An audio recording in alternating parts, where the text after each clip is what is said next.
Hey guys, welcome back to the channel. Today is going to be a very fun episode. So, I was getting a little bored with this tank, honestly. We're just kind of waiting for things to grow out. You know,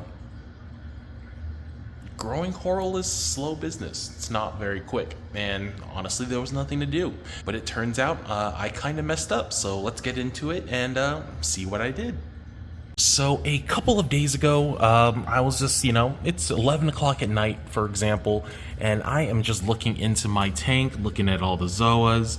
For the most part, everything's, doing just fine. As you can see, the colonies are growing out, but, it's basically late at night. The actinics, the blues, whatever the hell you want to call them, are on, and I notice, there's a little speck of orange on the yellow, and I went ahead and I looked at it and I'm like, hey, why is that there? And it turns out it's not a zoa, it is a nudibranch, which means that I have zoa eating nudibranchs in my tank.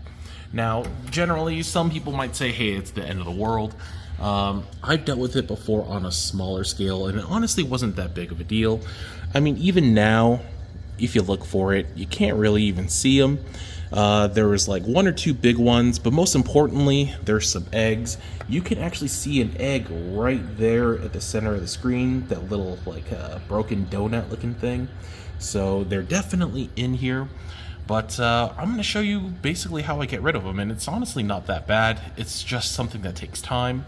Now, if you, for example, had an aquascape where you had, a lot of zoas and a lot of zoas on rocks, then I could see you having a big problem, because you'd essentially have to take apart, all of your rocks just to get to everything. But luckily for me, I don't like zoas that much.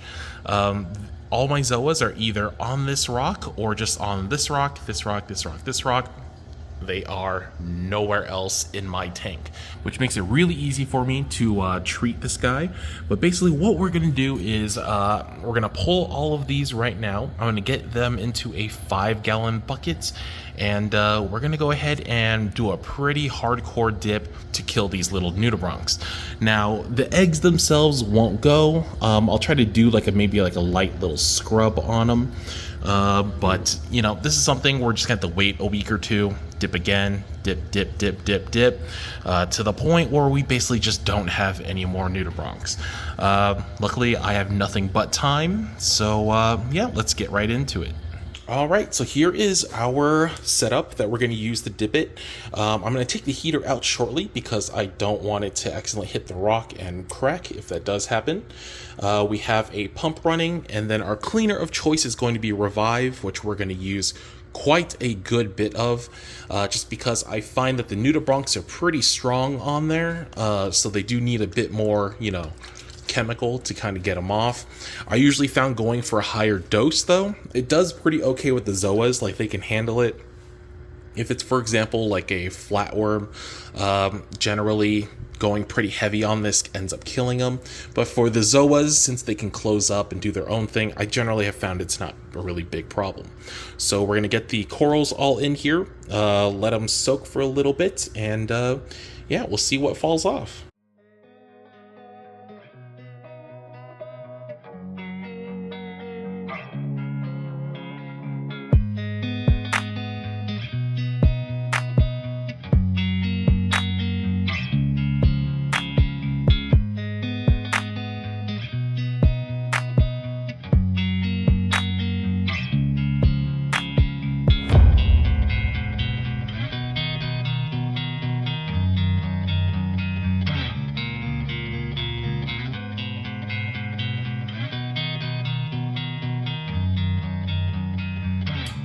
Alright, so we just finished the first dip, and just kind of wanted to show you guys.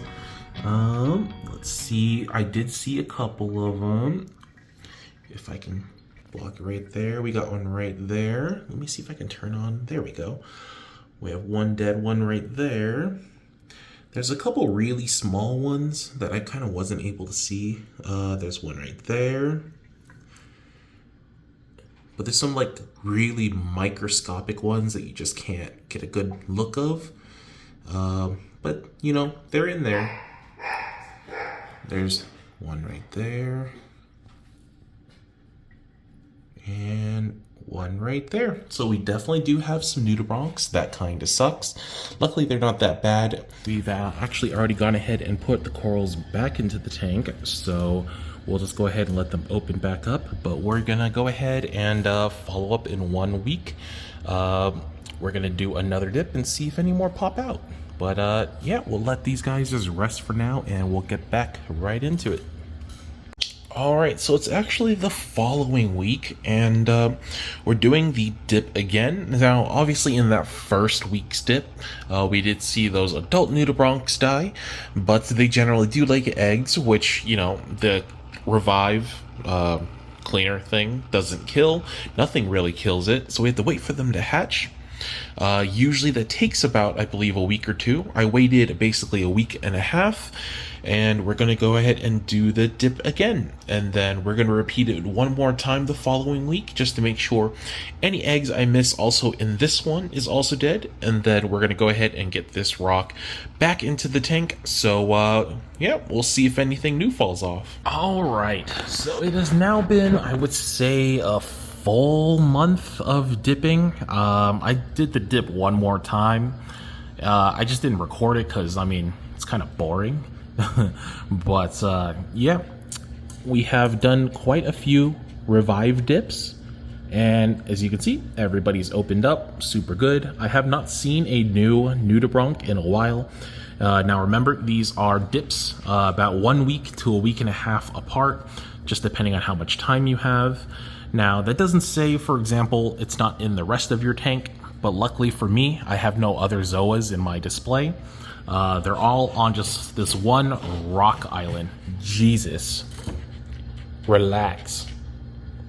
Thank you.